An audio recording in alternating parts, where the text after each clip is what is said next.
Police officers are trained to notice patterns of behavior among criminals. If a felon is at large, police will often track them down based on crime scene evidence, and sometimes it can even take years before the pieces start coming together. In 1989, a respected Alabama judge was killed in his home after he opened a seemingly normal package that was actually a deadly pipe bomb. When no one claimed responsibility, police assumed it was a random act of violence. However, one expert noticed a strange similarity between this crime and one that had occurred 17 years earlier. That was when the entire mystery started to unravel. Recognizing criminal patterns is something all police investigators are taught to do. Most repeat felons will leave similar bits of evidence behind, and when they do, police are able to piece the clues together to make an arrest. This is what happened in 1989 in the case of one Alabama judge's death. At first, officers believed it was a random act of violence, but then they started to investigate deeper. On December 16, 1989, respected Alabama judge Robert Vance opened a package that was sent to his home in Mountain Brook, Alabama. It was the size of a shoebox, and unbeknownst to him, it contained a pipe bomb. He opened it, and the explosion killed him immediately. It also seriously injured his wife, who was in the next room. No one claimed responsibility for the attack, and there was no evidence suggesting that Judge Vance was being targeted by terrorists. Judge Vance was only the third judge ever to be assassinated in the United States during the 20th century. It was rare that judges ever fell victim to crimes like this one. Although the police had very little information to work with, they suspected there may have been more at play than they initially thought. 2 days after the murder of Judge Vance, on December 18th, a parcel-sized package arrived at the 11th Circuit Court of Appeals in downtown Atlanta. It contained another pipe bomb surrounded by nails. Luckily, one of the guards on duty detected it using an X-ray machine, and authorities defused it without a problem. On the same afternoon, however, yet another package was found, and this one unfortunately wasn't detected in time. A 41-year-old attorney named Robert Robinson opened the package at his desk, and the pipe bomb detonated, blowing out the window of his office and critically wounding the attorney. He died shortly after in the hospital. Clearly, something was afoot. That same day, a third mysterious package arrived in Jacksonville, Florida, at the offices of the NAACP. Luckily, it was never opened, and after the mailroom attendant heard the stories of the other two bombs on the news that evening, she reported it to the police.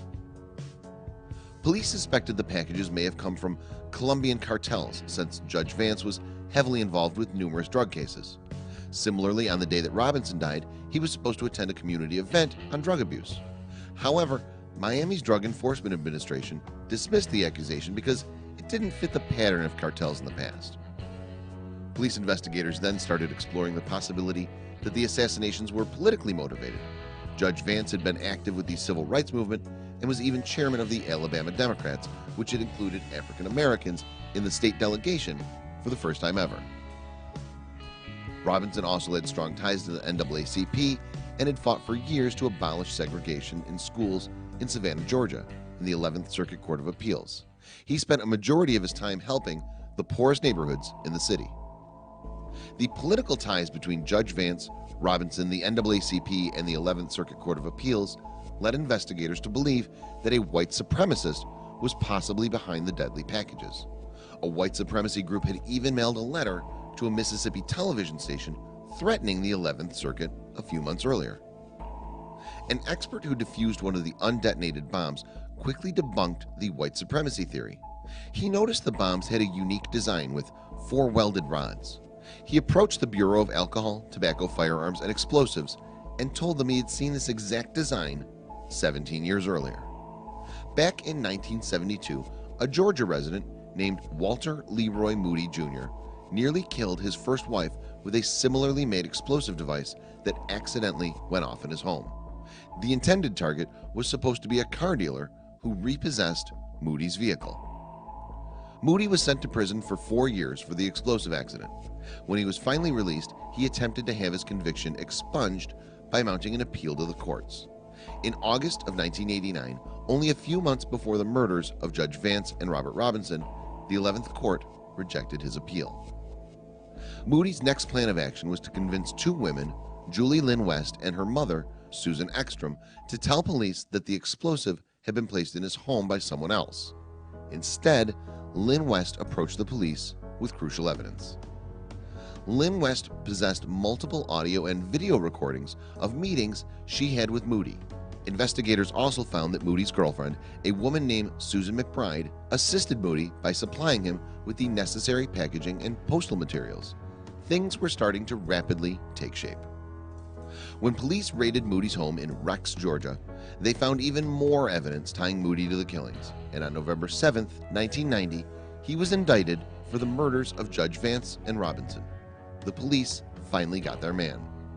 During Moody's trial, the prosecutors argued that he'd sought revenge on the court system because they rejected his appeal years earlier, and he attempted to make his actions look like the work of a white supremacist to throw off police. Assistant U.S. Attorney Louis Freeh described Moody as a stealth bomber. In his closing remarks to the court, Freeh said he tried to anticipate everything in this case, and he almost succeeded. Moody was found guilty on all counts and was sent to prison for multiple life terms. He was eventually sentenced to death and transported to the Holman Correctional Facility in Alabama in 1997. As of July 2017, at age 82, he was the oldest inmate awaiting execution. Judge Vance's memory still lives on in the judiciary system.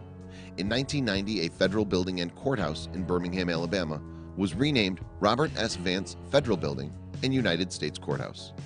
And Atlanta's chapter of the Federal Bar Association hosts the Robert S. Vance Forum on the Bill of Rights every year. The murders of Judge Robert Vance and Robert Robinson shocked everyone. They were seen as an assault on the nation's most sacred institution. Without a just judiciary system, a nation can never prosper.